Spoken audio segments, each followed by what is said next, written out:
কারণ তওবা না করিয়া গুনাহ অবস্থায় যদি কবরে যাও, আমি মাওলা জানি দুনিয়াতে তুই সূর্যের গরম সইতে পারো না। আমি মাওলা জানি দুনিয়াতে মশার কামড় তুই সইতে পারো না, তুই দুর্বল, একটা বেতের বাড়ি সইতে পারো না। গুনাহ নিয়া যদি কবরে পড়িয়া যাও, আমার গুনাহগারের শাস্তি কিন্তু মোটেও দেওয়া কম হবে না। গুনাহ নিয়া যদি তওবার জন্য আমি মাওলা তোর হায়াতটা এখনো বাঁচায় রাখছি, আমি মাওলা তোরে ওয়াজের প্যান্ডেল পর্যন্ত পৌঁছাইয়া দিয়েছি, বয়ান শোনার মতো ব্যবস্থা করে দিয়েছি, এখনো ফিরিয়া আয়, তওবা কর, গুনাহ নিয়া জাহান্নামী হয়ে কবরে যাস না।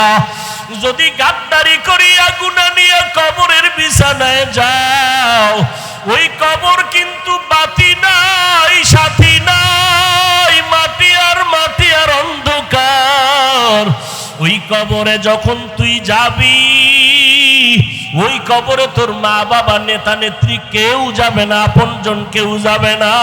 ওই কবরে গুনাহ নিয়ে যদি যাও, আরে জবাব, তিনটা প্রশ্নের জবাব যদি দিতে না পারো, সাথে সাথে কবর জাহান্নামের টুকরায় পরিণত হয়ে যাবে। কবরের ভেতরে জাহান্নামের আগুনের গরম, একটা না দুইটা না, 70 থেকে 99টা সাপের আক্রমণ। আমি আল্লাহ তখন রাগ করিয়া বলবো, কবরের মাটি এই গুনাহগার বেনামাজিরে ধর। এই বেনামাজিরে আলেম ওলামারা কত বয়ান করলো, ফিরে নাই, গুনার কথা বুঝাইছে, গুনাহ ছাড়ে নাই। ও কবরের মাটি, দুই পার্শ্ব থেকে এত জোরে জোরে চাপ দাও, এমন জোরে কবরের মাটি চাপ দিবে পাজরের হাড়গুলো চুরমার হয়ে যাবে।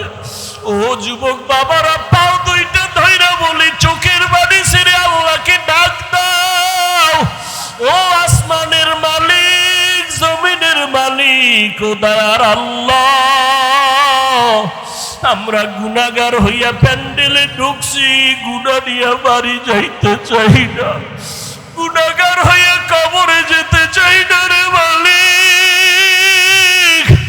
ওই কবরের দুই পার্শ্বের মাটির চাপ সইতে পারবো না রে আল্লাহ। ও পর্দার আড়ালের মা বোনেরা, আপনার মতো কত মা বোন মোবাইলে সময় নষ্ট করে না, নামাজ ছাড়ে না, বেপর্দায় চলে না, স্বামীর মাল হেফাজত করে। ও মা বোনেরা, আপনারা কেন পারবেন না? এখনো সময় আছে, তওবা করে দুই ফোঁটা চোখের পানি ছাড়িয়ে আল্লাহকে ডাকেন। সন্তান যদি চোখের পানি ছাড়িয়া মা বাবাকে ডাক দেয় আর মাপ চায়, মা বাবার দয়া না হইয়া পারে না। ছাত্র যদি কান্না করে ওস্তাদের কাছে ক্ষমা চায়, ওস্তাদ মায়া না করিয়া পারে না। ও আল্লাহর বান্দারা, ওই মা বাবার থেকে, শিক্ষকের থেকে আমার মাওলার মায়া কি কম? ওরে দুই ফোঁটা চোখের পানি যদি ছাড়িয়া দিয়া ডাক দাও, আল্লাহ দয়া করে মাফ করে দাও, বুঝি নাই, শয়তানের ধোকায় পড়ে দাড়ি কাটছি, আর কাটবো না, শয়তানের ধোকায় পড়ে বেপরদায় চলছি, আর চলবো না, শয়তানের ধোকায় পড়ে জবান দিয়া গালি দিছি, আর দিব না, শয়তানের ধোকায় পড়ে মিথ্যা বলছি, গীবত করছি, আর করব না, হাতের দ্বারা কারো বিরুদ্ধে লেখবো না, গুনাহ করব না, মাফ করিয়া দাও। মাওলা চোখের পানি দেখলে কুদরতি অন্তরে মায়ার জোশ এসে যাবে। ওরে চোখে যদি পানি না আসে, মনে করিও আমার মাওলা গুনার কারণে বেজার, গুনার কারণে দিলটা পাথর। ওরে ডানে বামে তাকাইয়া দেখো কার চোখে পানি। কান্নাওয়ালার দিকে তাকায় একটু হাত বাড়াইয়া দোয়া চাও। ও কান্নাওয়ালা ভাই, একটু দোয়া করেন। আমাদের কপাল খারাপ, চোখে পানি নাই, গুনার কারণে আল্লাহ বেজার হয়ে গেল। লা ইলাহা ইল্লাল্লাহ, লা ইলাহা ইল্লাল্লাহ, লা ইলাহা ইল্লাল্লাহ, লা ইলাহা ইল্লাল্লাহ, লা ইলাহা ইল্লাল্লাহ, লা ইলাহা ইল্লাল্লাহ লা ইলাহা ইল্লাল্লাহ লা ইলাহা ইল্লাল্লাহ লা ইলাহা ইল্লাল্লাহ লা ইলাহা ইল্লাল্লাহ লা ইলাহা ইল্লাল্লাহ লা ইলাহা ইল্লাল্লাহ লা ইলাহা ইল্লাল্লাহ লা ইলাহা ইল্লাল্লাহ লা ইলাহা ইল্লাল্লাহ লা ইলাহা ইল্লাল্লাহ লা ইলাহা ইল্লাল্লাহ লা ইলাহা ইল্লাল্লাহ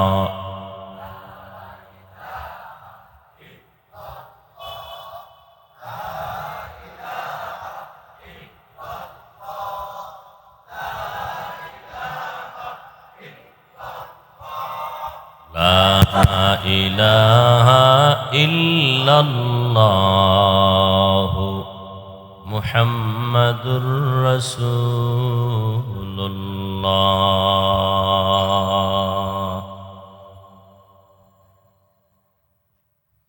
আহলে সুন্নাত ওয়াল জামাত মাধবদী শাখা কর্তৃক আয়োজিত বৈষম্য বিরোধী ছাত্র আন্দোলন বীর শহীদদের রুহের মাগফিরাত কামনায় সিরাতুন নবী সাল্লাল্লাহু আলাইহি ওয়া আলিহি ওয়াসাল্লাম উপলক্ষে আজকের আয়োজন। উপস্থিত মুহতারাম সম্মানিত সভাপতি, প্রধান অতিথি, বিশেষ অতিথিবৃন্দ, হযরত উলামায়ে কেরাম, অত্র অঞ্চলের বিভিন্ন স্থান থেকে আগত আল্লাহ পাকের আশিকিন, জাকিরিন, শাকিরিন, মুহিব্বিন, মুরব্বিয়ান আযম, কলিজার টুকরা আমার সমবয়সী যুবক বন্ধুগণ, স্নেহের ছোট ভাই, মাইকের আওয়াজ শ্রবণরতা পর্দার আড়ালে সম্মানিত মা ও বোনেরা, আল্লাহ পাকের দরবারে শুকর যে আল্লাহ পাক রব্বুল আলামিন ফিতনার যুগে প্রতিকূল আবহাওয়ার মধ্যে হাজারো লাখো মানুষের ভেতর থেকে বাছাই করে পৃথিবীর শ্রেষ্ঠ মজলিস, উলামায়ে আহলে হকের মজলিস, গুনাহ মাফের মজলিস, তওবা কবুলের মজলিসে দয়াময় আল্লাহ আমাদেরকে দয়া করে আশা বসার তৌফিক দান করেছেন। নিয়ামতের শুকর আদায়ার্থে সকলেই দিল খুলে জবান থেকে পড়ি আলহামদুলিল্লাহ।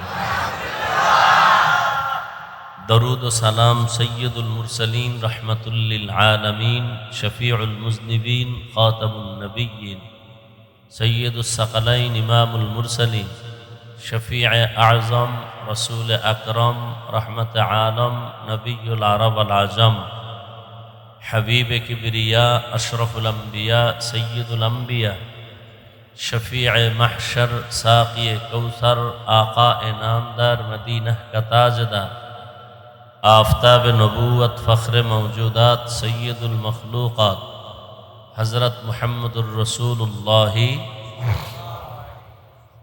আবার সবাই পড়েন সাল্লাল্লাহু আলাইহি ওয়া আলিহি ওয়াসাল্লাম। নবীজির উপরে একবার দরুদ পড়লে 3টা পুরস্কার নগদ আল্লাহ দান করেন। প্রথম পুরস্কার 10টা গুনাহ আমলনামা থেকে মাফ হয়ে যাবে, 10টা নেক আমলনামায় যোগ হয়ে যাবে, আল্লাহর দরবারে 10 গুণ মর্যাদা বেড়ে যাবে। অল্প সময়ে কষ্ট করে যারা আয়োজন করেছেন, সময় পরামর্শ দিয়েছেন, উপস্থিত হয়েছেন, মাইক লাইটের ব্যবস্থা করেছেন, জায়গার ব্যবস্থা করেছেন মানুষের বসার জন্য, দয়াময় আল্লাহ দয়া করেছেন। আল্লাহ পাকে খেদমতের বরকতে সবাইকে দুনিয়াতে শান্তি, পরকালে মুক্তির ব্যবস্থা করে দিন।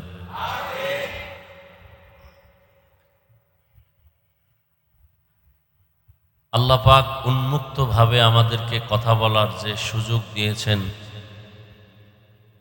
মানসিকভাবেও কোনো পেরেশানি অন্তরে নাই কারো। কোনো এক সময় মানসিক পেরেশানি ছিল, বাহ্যিকভাবেও ছিল, মানসিকভাবেও কি।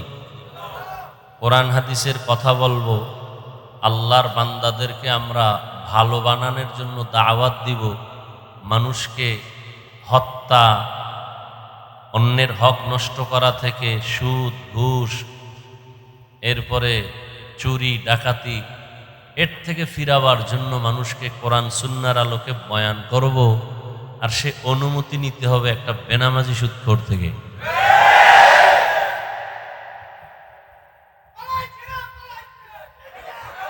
এই থামো থামো, আবেগ কমাও, আবেগ কমাও।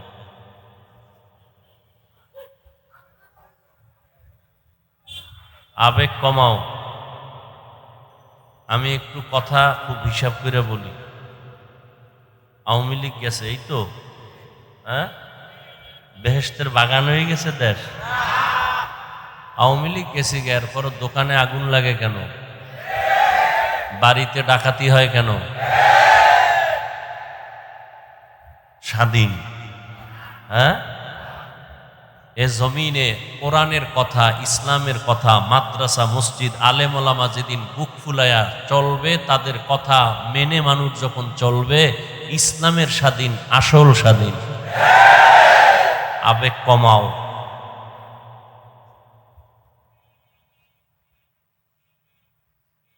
চিল্লা চিল্লিও কমাও। কেউ বেশি খাইয়া চিল্লায়, আর কেউ না খাইয়াও চিল্লায়। দোনো দল চিল্লায়। কেউ চিল্লায় বেশি খাইছি পেট ব্যথা করে, আর কেউ চিল্লায় মোটেও খাই নাই পেট ব্যথা করে। ঠিক নি? আমরা ওলামায়ে কেরাম, আমরা ইসলামের লাইনের মুমিন মুসলমান, কখনো সুদখোরকে মহব্বত করতে পারি না, মাথায় উঠাইতে পারি না। আমরা কোনো বেনামাজি, আমরা কোনো ডাকাত চোরের প্রশংসা করতে পারি না। কথা ঠিক আছে? এদেশ মুসলমানের দেশ। মুসলমানের কিয়ামত পর্যন্ত একমাত্র মাথার মুকুট আর নেতা আর রাহবার উলামায়ে কেরাম। এটা যেদিন আপনারা মেনে চলবেন, সেদিন স্বাধীন। আর যতদিন আলেমদের বিরোধিতা করবেন, ততদিন মুসলমান পরাধীন, স্বাধীন না। আল্লাহ হেদায়াত দান করুন। আমরা ইসলামের স্বাধীন চাই, মাদ্রাসার স্বাধীন চাই, মসজিদের ইমাম মুয়াজ্জিন খাদেমদের স্বাধীন চাই। কি আমরা এমপির চেয়ার দখলের জন্য কোনো টেনশন করি না, কারো কাছে কোনো চাপ প্রয়োগ করি না। কথা ঠিক? কিন্তু মসজিদ আল্লাহর ঘর। কথা ঠিক না? মসজিদের দায়িত্বে যারা থাকবে, তারা আল্লাহর মোহাব্বত নিয়ে থাকতে হবে। কথা ঠিক? এগুলো হিসাব খুব কঠিন হিসাব। মুয়াজ্জিনের উপরে একটা থাপ্পড় লাগায় দিছে নেতা, দেয় নাই? দিছে। কেন? মুয়াজ্জিন তো বেলাল রাদিয়াল্লাহু তাআলা আনহুর কাতারে কিয়ামতে দাঁড়াবেন। মসজিদের খাদেমের দামও তো হাজারো বেনামাজির থেকে, কোটি বেনামাজির থেকে দামি। এদের সাথে খারাপ আচরণ কেন? এর একটাই মাত্র কারণ, শিয়ালের হাতে মুরগি দিলে যা হওয়ার, ধর্মের চাবি বেনামাজি সুদখোরের হাতে দিলে তাই হয়। কোন বেনামাজের হাতে, সুদখোরের হাতে ধর্মের চাবি দেয়া যাবে না। এটা যেদিন করতে পারবেন, এদিন স্বাধীন। আল্লাহ কবুল করে। আমরা কোনো দলের গোলাম না, কোনো ব্যক্তির গোলাম না। আহলে সুন্নাত ওয়াল জামাত কারো পৈতৃক সম্পত্তি না। এটা কোনো ব্যক্তির ইজারাদার দেওয়া কিছু না। আমরা জমিনে আসছি, জমিন যার, আমরা তার গোলাম। জমিন কার? আসমান কার? সব আল্লাহর। গোলামও আমরা আল্লাহ। আল্লাহর মোহাব্বতের শ্রেষ্ঠ ব্যক্তি রহমাতুল্লিল, আমরা তার আদর্শ মানব। আর কারো আদর্শ? হ্যাঁ, মানব। যদি মুহাম্মদের আদর্শ থেকে ভালো কোনো আদর্শ কারো কাছে থাকে, তাহলে মুহাম্মদেরটা বাদ দিয়ে মানব। কেউ যদি বলে শেখ মুজিবুর রহমান সাহেবের আদর্শ মদিনাওয়ালার থেকে ভালো, তাহলে মানব। যদি কেউ বলে মদিনার নবীর আদর্শ থেকে জিয়াউর রহমান সাহেবের আদর্শ ভালো, তাহলে মোহাম্মদেরটা মানবো, বাদ দিয়া জিয়াউর রহমান সাহেবেরটা মানবো। কিন্তু সারা দুনিয়ার মধ্যে কেউ যদি মাথা উঁচু করে বলতে পারে মোহাম্মদের আদর্শ বাদ দিয়া এরশাদ সাহেবের আদর্শ খুব চমৎকার, তাহলে আমরা মানতে বাধ্য, মানবো, আমি মানবো কেউ না মানলেও। যদি কেউ বলতে পারে মোহাম্মদের আদর্শ বাদ দিয়া আব্রাহাম লিঙ্কনের গণতন্ত্রের আদর্শ ভালো, আমি মানব। যদি কেউ বলতে পারে মোহাম্মদের আদর্শ বাদে এদেশ এই জমিনে আব্রাহাম লিঙ্কন মাওশেতুন লেনিনের আদর্শ ভালো, মানব। কিন্তু না, কেউ বলতে পারে নাই, বরং ফাইনাল এটা হয়ে গেছে সারা দুনিয়াতে পৃথিবীর সব মানুষের বানানো আদর্শ নাপাক, একমাত্র মদিনার আদর্শই হলো পাক।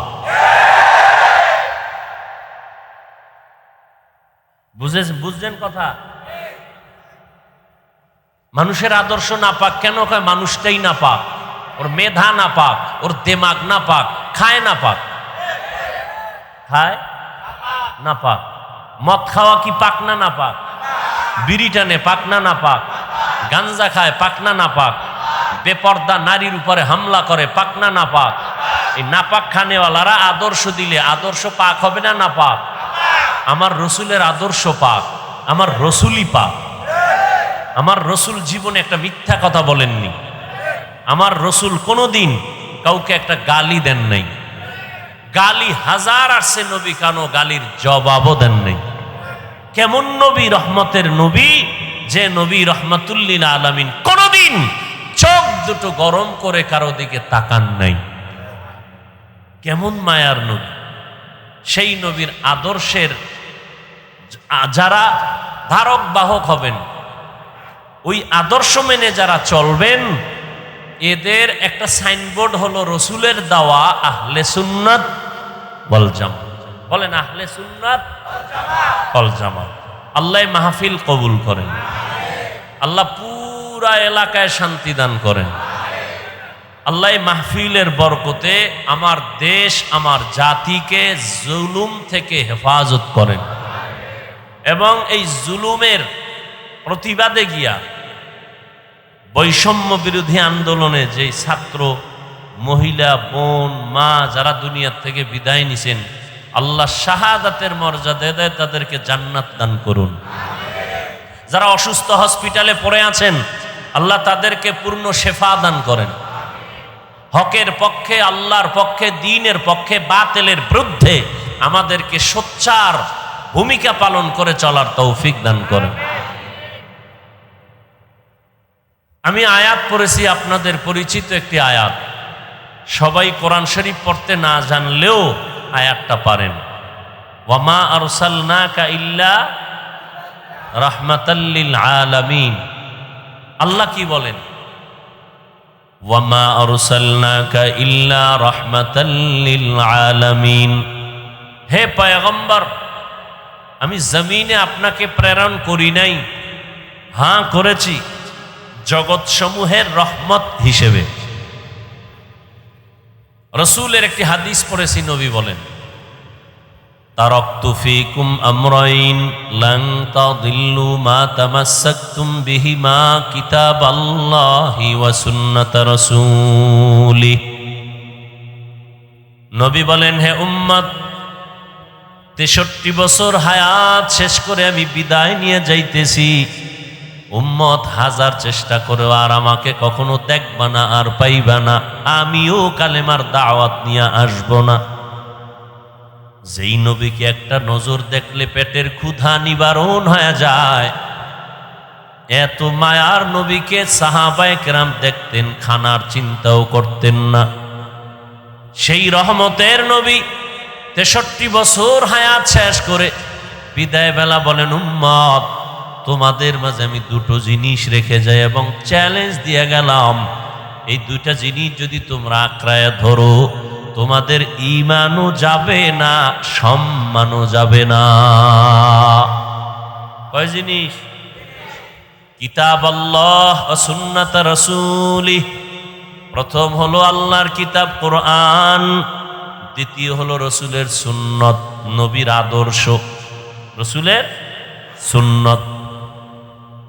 1500 বছর পরে সারা দুনিয়ার অবস্থা অন্ধকার, মুমিনের ঈমানের হালাত বড় দুর্বল, চতুর্মুখী ষড়যন্ত্র চলতেছে, বিধর্মীরাও করতেছে, আবার ইসলামের ব্যানার লাগায় কিছু মুসলমান মুনাফিকেরাও করতেছে।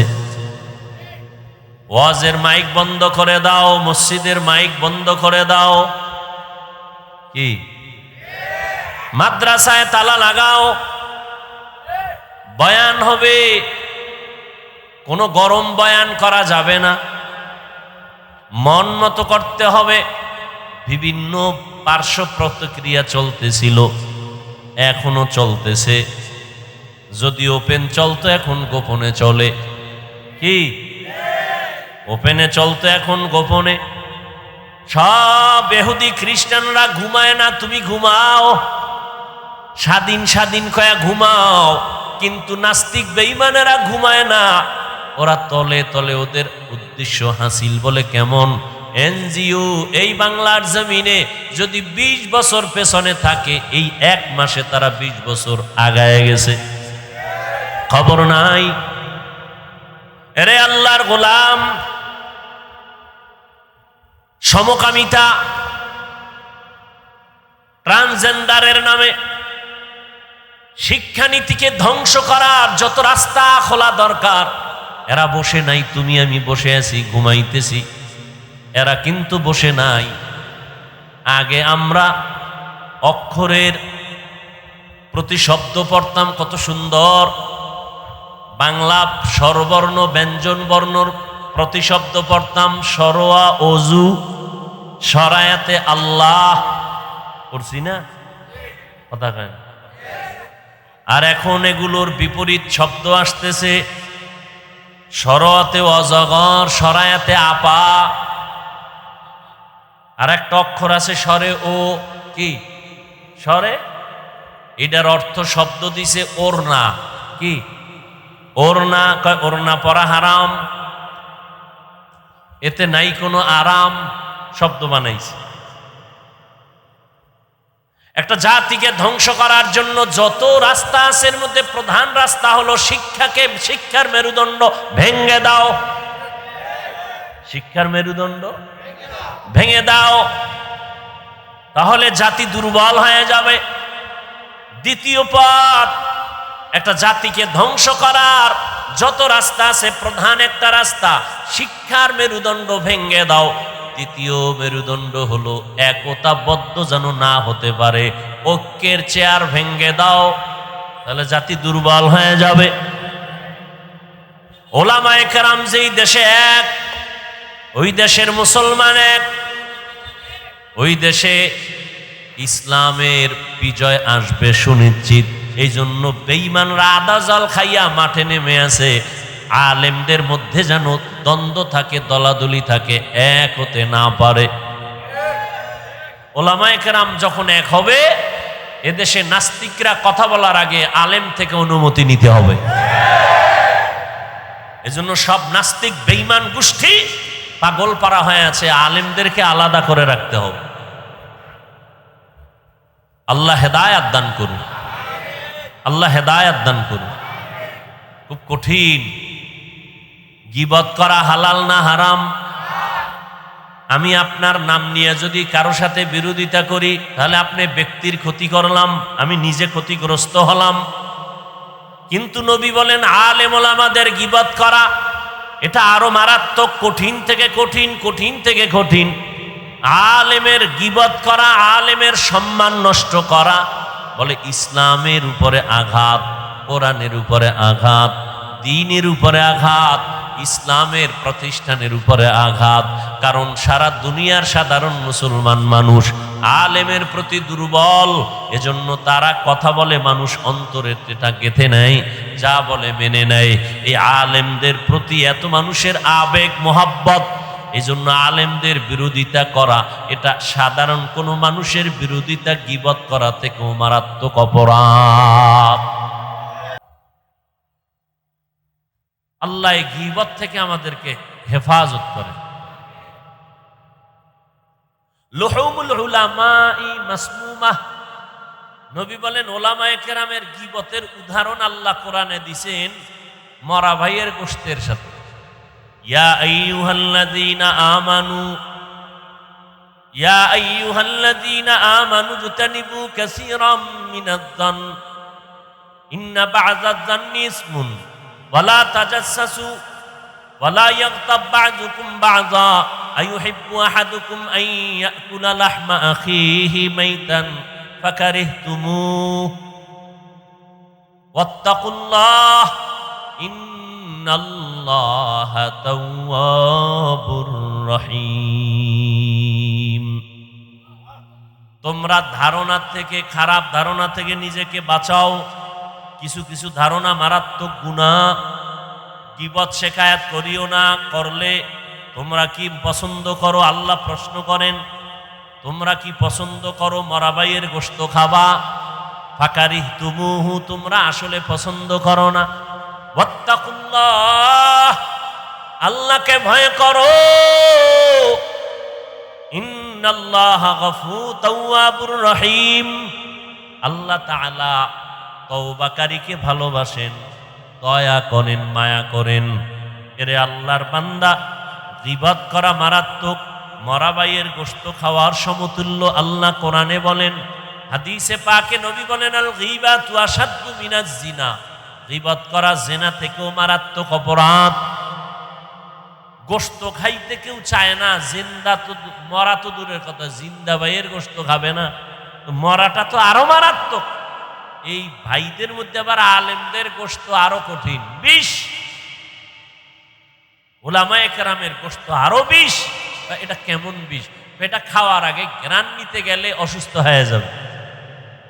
রসুলের কথা, ঘ্রাণ নিতে গেলে অসুস্থ, খাইতে গেলে মরবে, মরার আগে মরে যাবে। এজন্য দোয়া করি আল্লাহ উলামায়ে কেরামদেরকে এক ও নেক হয়ে কাজ করার তৌফিক দান করেন।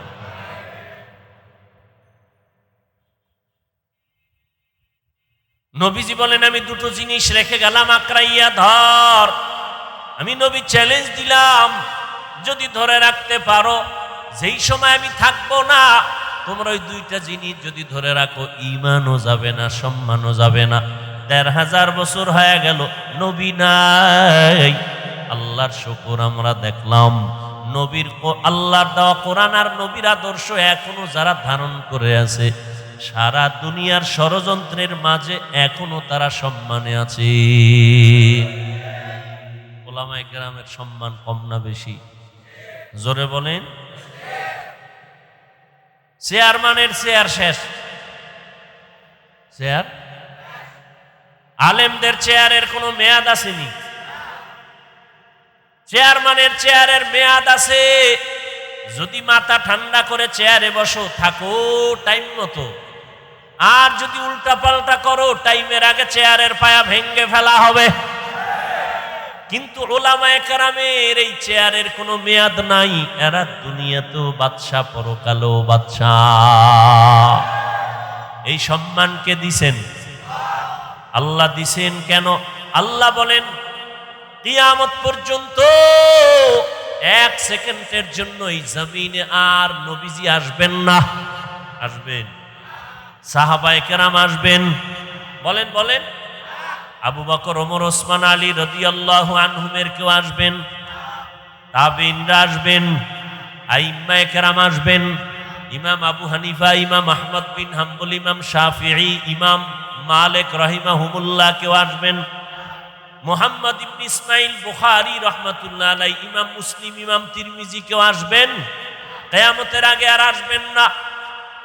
বড় বড় আল্লাহওয়ালা, মুজাদ্দিদ আল ফেসানি, বড় পীর আব্দুল কাদের জিলানী আসবেন। খাজা মুঈনুদ্দিন চিশতি আজমিরি জমিনে আর আসবেন না। বড় বড় বড় বড় আল্লাহওয়ালারা, যাদেরকে দেখলেই মানুষের পরিবর্তন শুরু হয়ে যাইত, দেখলেই। এমন আল্লাহর গোলাম জমিনে ছিলেন, যাদের দিয়ে তাকাইলে অন্তরে ভয় আসতো, আর গুনাহ করব না।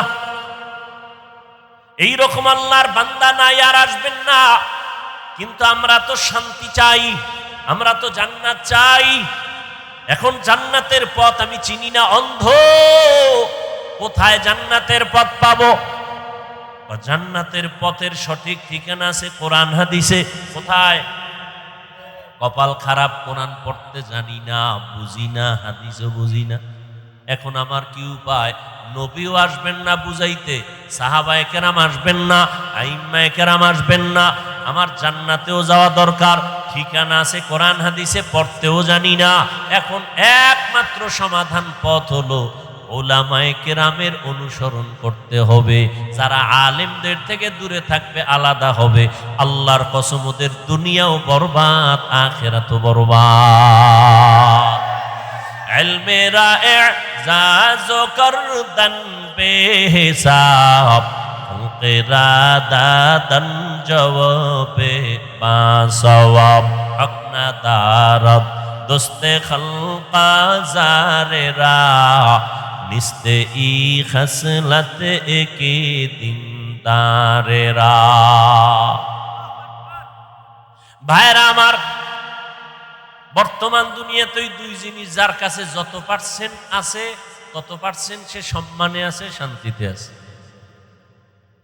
যার কাছে কোরআন সুন্নাহ যত পার্সেন্ট নাই তত পার্সেন্ট সে শান্তিতেও নাই, সম্মানেও নাই। আচ্ছা, ওই সম্মান পাইয়া লাভ কি? যেই সম্মানের ফুলের মালার পরিবর্তে আবার থাম করে জুতার মালা, এই সম্মানের কোনো ভ্যালু আছে? ওই 10 তলা বিল্ডিং এর মালিক হয়ে লাভ কি যদি বিল্ডিং এর মধ্যে আগুন লাগায় দেয়?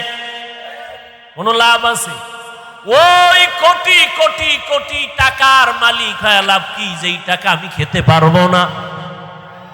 না, এই সম্মান আর দরকার নাই। বিল্ডিং সম্মান দেয় না, টাকা সম্মান দেয় না, সম্মান দেওয়ার মালিক আমার আল্লাহ। আল্লাহ যাকে সম্মান দিবেন তা কেউ নষ্ট করতে, আর কেউ যদি টাকা দিয়ে সম্মান কিনেও সম্মান বেশিক্ষণ থাকবে না। আল্লাহর দেয়া সম্মান, আল্লাহ বলেন আমি সম্মান দিলাম মানুষকে, ফেরেশতাকে দেই নাই, ফেরেশতাকে শ্রেষ্ঠ বানাই নাই। আমি আল্লাহ মানুষকে শ্রেষ্ঠত্ব দিলাম, সম্মানের সর্বোচ্চ শিখরে আমি স্থান দিলাম। এ কারণে ফেরেশতারা 24টা ঘন্টার সেকেন্ডে সেকেন্ডে আল্লাহর গুণগান গাইয়াও শ্রেষ্ঠ না, মানুষ বড় দামি। এই কারণে ফেরেশতারাও মানুষের গোলামি করে। ফেরেশতারাও, জিনেরাও মানুষের গোলামি করে। দুনিয়াতে সব মাখলুকাত মানুষের গোলাম, কারণ এই মানুষের যে গোলামি করে সম্মানের সাথে, মহব্বতের সাথে। একটা দুধের গাভী শক্তি মানুষের থেকে কম। যদি গাভীটা মেজাজ গরম করে বলে আর কালকে থেকে বনি আদমের দুধ দিব না, আসা মাত্র একটা লাথি মারবো, কোনো বনি আদম পারবে না গাভীর থেকে দুধ দহন করে বাসায় নিবে। কিন্তু গাভীটা মেজাজ গরম করে না, শক্তিশালী বাঘ লেজ গুটাইয়া বসে থাকে, মানুষ দেখলে সম্মান করার চেষ্টা করে। কারণটা কি? ও যদি আমারে ধইরা ফালায় আমি বাঁচার উপায় নাই, আমার সম্মান রক্ষার উপায় নাই। কিন্তু শক্তিশালী বাঘ আমাকে কেন সম্মান করে? গাভীটা আমাকে কেন সম্মান করে? ও আল্লাহর বান্দা, একমাত্র কারণ এই সম্মান আমি টাকা দিয়া কিনি নাই, সম্মান আমার আল্লাহ দিছে। কে দিছে? এই জন্য বাঘ আমাকে সম্মান করে, হিংস্র প্রাণী সম্মান করে, পাখি আমাকে সম্মান করে, গর্তের পিপিলিকা সম্মান করে, গর্তের সাপ আমাকে সম্মান করে। মানুষ বড় দামি। আবার এই মানুষের ভেতরে যারা মুমিন ঈমানওয়ালা তারা আরো দামি।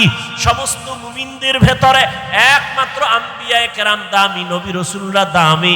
আর সব নবী রাসূলের মধ্যে শ্রেষ্ঠ রাহমাতুল লিল আলামিন, সে বড় দামি। নবী কেমন দামি? যে নবীর ঘাম থেকে মেশকের ঘ্রাণ। আপনার আমার ঘাম থেকে মেশকের ঘ্রাণ, বরং আপনার আমার ঘামের কারণে কেউ পাশে দাঁড়াতে পারে না। কি? রহমতের নবীর ঘাম থেকে মেশকের ঘ্রাণ। রহমতের নবীর চেহারা মোবারক দেখার জন্য গর্তের পিপিলিকা আল্লাহর কাছে আরজি পেশ করে, এরে নবীর আশিক। আর এই জমিনে নবীদের যত উম্মত আছে, মুসা নবীর উম্মত, ঈসা নবীর উম্মত, ইব্রাহিম নবীর উম্মত, সব উম্মতের মধ্যে রহমতের নবীর উম্মত আমাদের মর্যাদা সবার থেকে বেশি। মুসা নবীর উম্মতের দাম বেশি না শেষ নবীর উম্মতের দাম বেশি? দেখ যা কুরআন মে আয়ে মুহতারাম মুস্তফা কি উম্মতে খায়রুল উম্মাহ। রহমতের নবী যেমন শ্রেষ্ঠ, রহমতের নবীর উম্মতেরাও শ্রেষ্ঠ। রহমতের নবীকে আল্লাহ কোরআন দান করেছেন। কোরআন এটাও সারা দুনিয়ার মধ্যেই আদম নবী থেকে আজ পর্যন্ত নয়, কিয়ামত পর্যন্ত যত কিতাব আসবে মানুষ বানাবে, সব থেকে শ্রেষ্ঠ কিতাব হলো কোরআন। ই কালামে জিন্দা কোরআনে হাকিম হিকমতে উলায়া জালাসতু কাদিম। আপনাদের খারাপ লাগতেছে?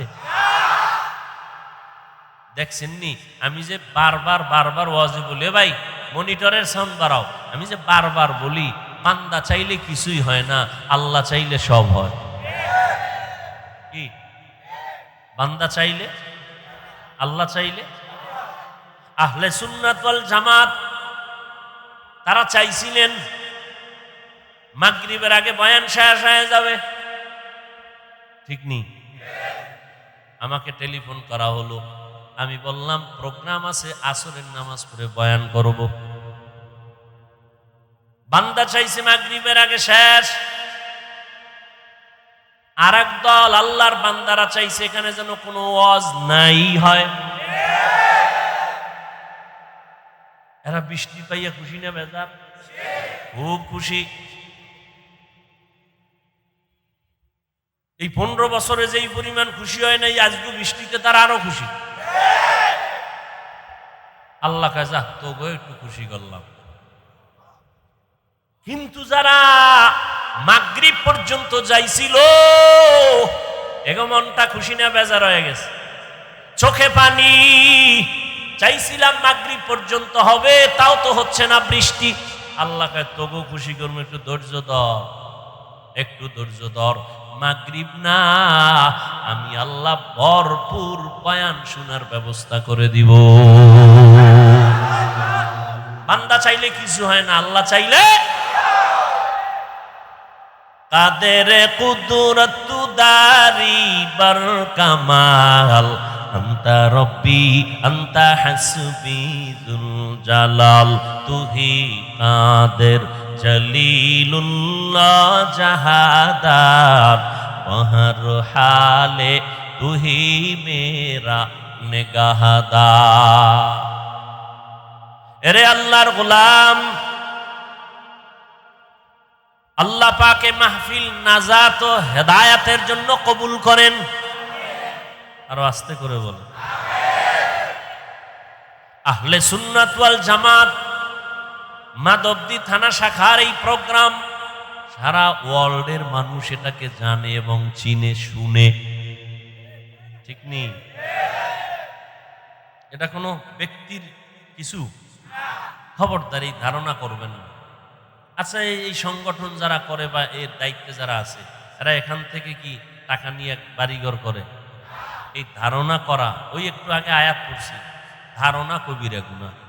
قال النبي صلى الله عليه وآله وسلم إياكم والظن فإن الظن أكذب الحديث।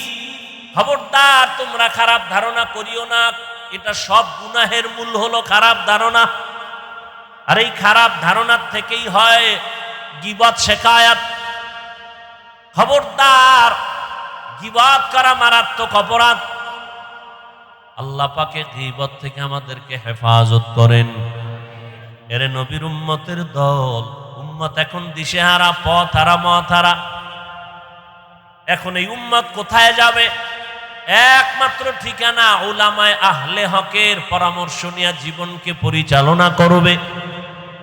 এরে নবীর আশিক, আজ সারা দুনিয়ার ভেতরে আল্লাহর কোরআন নবীর আদর্শ নিয়ে যারা চলে তাদের সম্মান, এত বিপদ এরপর আলেমের সম্মান কমে নাই। আচ্ছা, সম্মান যে আল্লাহ দিছেন, আখিরি নবীর উম্মত, এদের মধ্যে যারা কোরআনওয়ালা, ইলমওয়ালা, আমলওয়ালা, এদের সম্মান সবার উপরে। আর এই সম্মানটা কি কোনো একটা অবস্থার সাথে সম্পর্ক? হ্যাঁ, যে আলেমের সম্মান থাকবে কতক্ষণ? কয় আলেম মাদ্রাসায় পড়াইবে যতক্ষণ, এরকম নাকি? হ্যাঁ, এর ভেতরে নবীর সুন্নাত যতক্ষণ থাকবে সম্মান ততক্ষণ থাকবে। চাই সে মসজিদ ইমামতি করুক আর না করুক, চাকরি করুক আর না করুক, মাদ্রাসায় থাকার না থাক, কোরআন আছে, সুন্নাত আছে, সম্মান আছে। রিজিকের মালিক কি চাকরি? রিজিকের মালিক কে? আল্লাহ গর্তের পিপিলিকারে খানা দেন না? জঙ্গলের প্রাণীদের খানা দেন না? তো আল্লাহর কাছে কি ওরা দামি না আমরা দামি? হাজারো লাখো প্রাণীকে যদি আল্লাহ খানা দেন, পিপিলিকাকে আল্লাহ রিজিক দিতে পারেন, আমাদের দিবেন না? তাহলে পাগল কেন হয়েছ? এত খানার জন্য পাগল কেন? কুত্তায়ও খায়, গরুয়েও খায়, ওর জন্য আল্লাহ খানা বানাইছেন। কিন্তু মানুষের খানা বড় পিওর, মানুষের খানা বড় পিওর। মানুষ আমাদের দাওয়াত দেয়, মোহাব্বত করে হাদিয়া দেয়, খানা খাওয়ায়, পিওর খানা খাওয়াই, আবার মাপ চায়, হুজুর যেইভাবে খেদমত করা দরকার ছিল করতে পারি না, মাফ কইরা দিয়েন। মেরা এজাজু করদন বেহিসাব, তেরা দাদন জওয়াবে মাসাওয়া। আল্লাহর নবী বলেন দুটো জিনিস ধরে রাখ, কোরআন আর সুন্নাত। নবী সুন্নতের কথা বললেন কেন? হাদিস বলতে পারতেন। এ বিষয়ে আলোচনা উলামায়ে কেরাম করে থাকেন, আপনারাও শুনে থাকবেন, আমি ওদিকে যাব না। আয়াতের মধ্যে নিয়ে কিছু আলোচনা করব। ওয়ামা আরসালনাকা ইল্লা রাহমাতাল লিল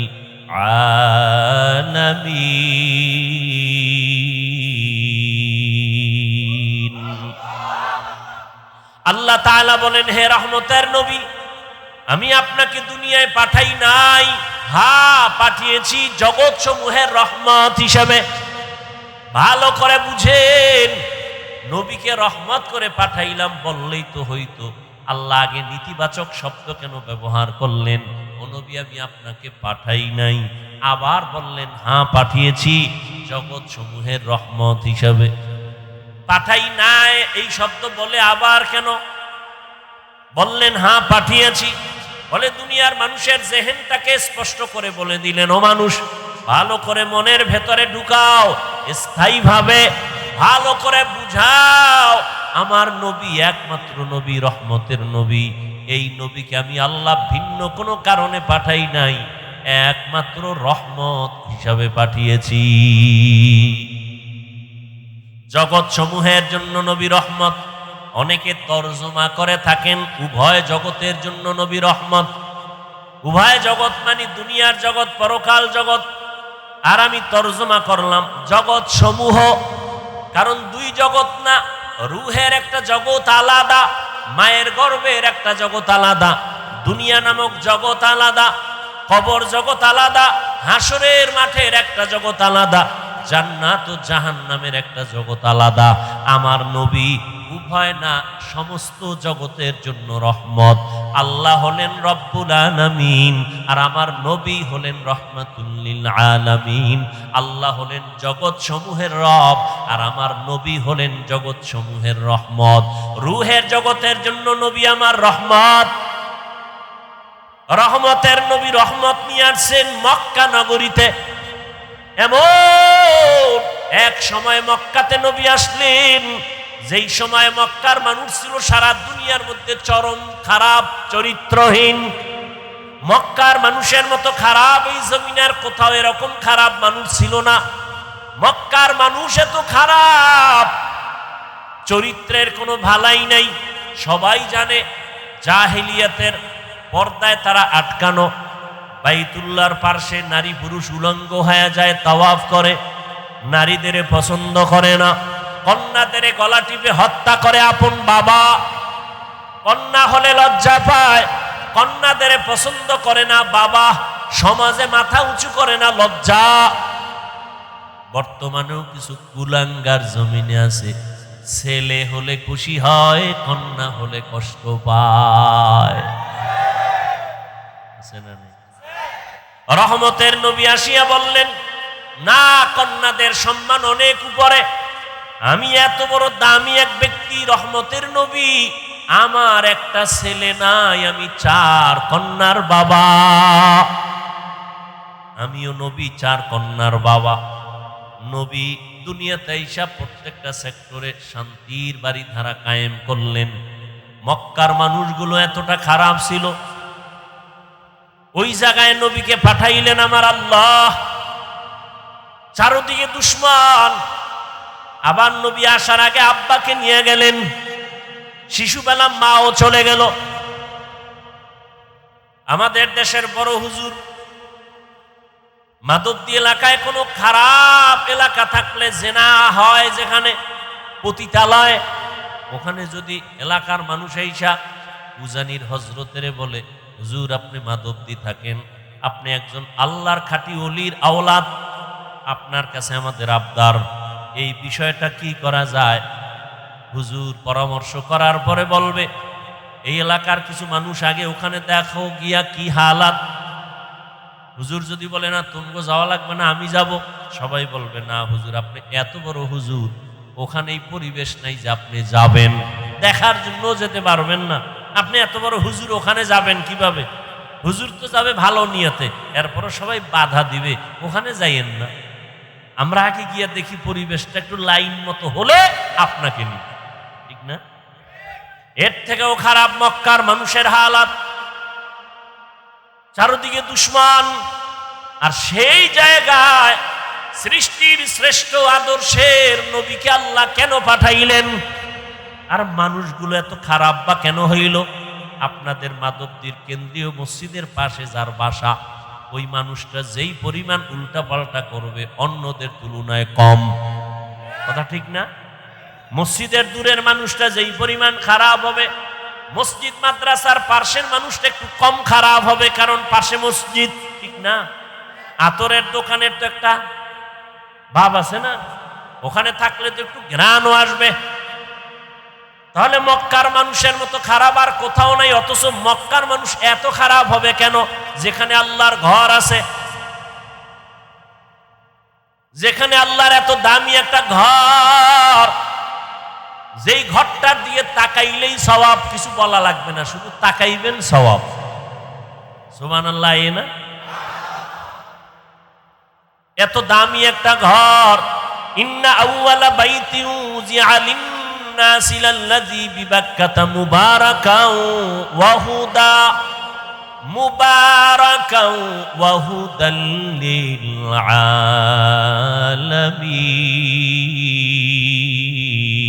আলামিন। আল্লাহ জমিন বানায় একটা ঘর বানাইলেন, হেদায়েতের ঘর, ইবাদতের ঘর। এত দামি একটা ঘর, যেই ঘরটার দিয়ে তাকাইলে সওয়াব, কিচ্ছু বলতে হবে না। জমিনে এমন কিছু জিনিস আল্লাহ দিছেন, বান্দা শুধু তাকাইবে সওয়াব। মায়ের দিকে তাকাও সওয়াব, বাবার দিকে নেক নজরে তাকাও সওয়াব, তাকায় থাকো সওয়াব। আল্লাহর প্রিয় বান্দা উলামায়ে আহলে হক, আল্লাহর কঠিন মোহাব্বতের গোলামদের দিকে তাকাও সওয়াব। আল্লাহর কোরআন খুলিয়া তাকায় তাকায় দেখো সওয়াব। আল্লাহর ঘর বাইতুল্লাহ দেখো সওয়াব। যেই বাইতুল্লাহর এরিয়ায় একবার আল্লাহ বললে 1 লক্ষ বার আল্লাহ বলার সওয়াব, একটা সেজদা দিলে 1 লক্ষ বার সেজদা দিলে যেই পরিমাণ সওয়াব একটায় তা হবে। এত দামি ঘরের মানুষ কেন এতটা চরিত্রহীন হলো? কারণ কি? অনেক লম্বা কারণের নির্যাস কথা হলো, এই মক্কার ঘর থাকার পরও মানুষের আদর্শ কেন খারাপ? এর একমাত্র জবাব, এদের মাঝে কোনো মুরব্বী নাই। ঈসা নবী চলে গেছেন, মুরব্বী হারা হয়ে গেল, অভিভাবক নাই, কোনো নবী নাই। আমার নবী আসবেন, এর মাঝখানে আর কেউ নাই। মানুষগুলো বেপরোয়া হয়ে গেল। এখন নিজের বিবেকটাকে মুরব্বি বানাইয়া নফসের গোলামে পরিণত হয়ে গেল। মূর্তি পূজা শুরু হয়ে গেল। উল্টা পাল্টা যা পারে আর ওটাকেই সঠিক মনে করে, বিবেকটারে আপন বানাইয়া এরপরে যা করে বলে এটাই সঠিক। কিন্তু না, যখনই মুরব্বী হইয়া রহমতের নবী ডাক্তার হয়ে চলে আসলেন, নবী আসা মাত্রই জমিনের মধ্যে পরিবর্তন শুরু হয়ে গেল। 1000 বছরের অগ্নি জ্বলতেছিল, নিভে গেল। রহমতের নবী আসা মাত্র রহমতের বাতাস মক্কায় শুরু হয়ে গেল আসা মাত্রই। কিন্তু কপাল খারাপ, ওই নবীকে গাছ চিনলো, মাছ চিনলো, আমরা আদম সন্তান সেই নবীর উম্মত হয়ে নবীরে চিনলাম না। যদি চিনতি রে বাবা, নবীর সুন্নতের জবাই করতি না। ও যুবক আল্লাহর গোলাম, ভালো করিয়া বুঝো, এই দুনিয়াতে কত বাহাদুরি করেছো, কত বন্ধু আর বান্ধব নিয়ে আড্ডা দিয়েছো। আমি সব জায়গায় এই ইদানিং বয়ানে বয়ানে ওয়াদা করা একটা দাবি করি যুবকদের কাছে, মুরব্বীদের কাছে না। ও যুবকেরা, কোন জায়গায় বসে আছো জানো না? রহমতের নবী কি বলছে জানোনি? নবী বলেন, বুড়ারা, আমি এতিম, আমার আব্বা নাই, আম্মা নাই, সবাই আমার দুশ্মন। সেই বিপদকালে বুড়ারা আমার বিরোধিতা করেছে, যুবকেরা আমি মুহাম্মদের উপকার করেছি। বুড়ারা নবীর বিরোধিতা করেছে, যুবকেরা নবীর উপকার করেছে। আবু জাহাল নবীর দুশ্মন বুড়া, আবু লাহাব নবীর বিরুদ্ধে কথা বলে বুড়া, উতবা নবীর দুশ্মন বুড়া, সায়েবা নবীর দুশ্মন বুড়া। আর নবীর যত আপন সব যুবক, 7 বছর থেকে 11 বছরের বান্দা। হযরতে আলী নবীর হাতে হাত লাগায় কালেমা বললেন 7 থেকে 11 বছরের মধ্যে। হযরত আলী এতদিন ছিল নবীর চাচাতো ভাই, এখন হলেন সাহাবী, কিছুদিন পরে হবেন জামাতা। আলী বুড়া না যুবক? নবীর কাছে আইসা সহযোগিতার জন্য দাঁড়ায় গেলেন। নবীজি কলিজা দিয়া দোয়া করলেন, আনা দারুল হিকমাহ ওয়া আলিয়ুন বাবুহা, আমি মুহাম্মদ ইলম ও হিকমতের ঘর, আর এই ইলমের ঘরের দরওয়াজা আমার আলী। নবী এমন দোয়া দিলেন, সাথে সাথে কবুল হয়ে গেল। আল্লাহ হযরত আলীকে এই পরিমাণ ইলম দান করেছেন। হযরত আলী বলেন, ও দুনিয়ার যুবকেরা শুনো, ইলমের দাম কত? মান আল্লামানি হরফান ইনশাআ বাআ ওয়া ইনশাআ আতাকা, আমাকে একটা অক্ষর যিনি শিখাইছেন তার মূল্য তো এত বেশি আমার কাছে, চাইলে ওই শিক্ষক আমাকে গোলাম বানাইয়াও রাখতে পারবেন, বিক্রিও করে দিতে পারবেন। তার অধিকার এত বেশি, আর আমি তার কাছে এতটাই দুর্বল। ও আল্লাহর বান্দা যুবকেরা, জীবনে যাই করো না করো, ওস্তাদের সাথে বেয়াদবি করিও না, মা বাবার সাথে বেয়াদবি করিও না, মুরব্বীদের সাথে বেয়াদবি করবা না। আলেমদের সাথে বেয়াদবি করলে মরার আগে ধ্বংস। মরবা না, ধ্বংস মানে মরবা না। এত তাড়াতাড়ি মরবা কেন? তোমার মরার আগে পাও ভাঙবে, কিডনি যাবে, ক্যান্সার হবে, কত গজব আছে, দোকানে আগুন লাগবে, তাড়াতাড়ি মরবা না। আলেমদের সাথে বেয়াদবি করলে পরিণাম ফলটা মরার পরে না আগে? বলো। মা বাবার সাথে বেয়াদবির পরিণাম ফল মরার আগে না পরে? قال النبي صلى الله عليه وآله وسلم اثنان يعجلهما الله في الدنيا البغي وعقوق الوالدين। রহমতের নবী বলেন, দুইটা অপরাধ আছে যা করলে শাস্তি হবে মরার আগে। কয়টা? নাম জুলুম। বলো। 1 নাম্বার অপরাধের নাম জুলুমের বিচার মরার পরে না আগে। দ্বিতীয় অপরাধের নাম মা বাবার সাথে বেয়াদবি। মা বাবার সাথে বেয়াদবি করলে বিচার মরার পরে না আগে। বুঝো কিন্তু ভালো করে, খবরদার জুলুম আবার তিন প্রকার, আল্লাহর সাথে জুলুম, নিজের সাথে জুলুম, অন্যের সাথে জুলুম। আল্লাহর সাথে জুলুমের নাম শিরিক। ইন্না শিরিকা লা যুলমুন আযীম, আল্লাহর সাথে শিরিক করা হলো বড় জুলুম। ও আল্লাহ, আমাদেরকে জুলুম থেকে, শিরিকের গুনাহ থেকে আমাদের ঈমান ও আমলকে হেফাজত করে। নিজের সাথে জুলুম করা, অন্যের সাথে জুলুম করা। নিজের সাথে জুলুমের এক অর্থ, আমার হাতের সাথে জুলুম, চোখের সাথে জুলুম, কানের সাথে জুলুম, জবানের সাথে জুলুম, অন্তরের সাথে জুলুম। আল্লাহ হাত যেই কাজের জন্য বানাইছেন ওই কাজে হাত ব্যবহার না করা হাতের জুলুম। আল্লাহ চোখ যেই কাজের জন্য বানাইছেন চোখ ওই কাজে ব্যবহার না করা চোখের জুলুম। আল্লাহ জবানটা যেই কাজের জন্য দিছেন জবানটা ওই কাজে ব্যবহার না করা জবানের জুলুম। এরে আল্লাহর বান্দা, এটা নিজের সাথে জুলুম। নিজের সাথে জুলুমের আর এক ব্যাখ্যা হলো, আমার আহাল অধীনস্থ যারা, আমার সন্তান আমি বাবা, সন্তান আমার আহাল, আমি স্বামী, স্ত্রী আমার আহাল, আমি মুসল্লি, মসজিদের খতিব, মুসল্লি আমার আহাল, আমি মাদ্রাসার শিক্ষক, ছাত্র আমার আহাল। আহালের উপরে জুলুম করা বিচার হবে মরার আগেই।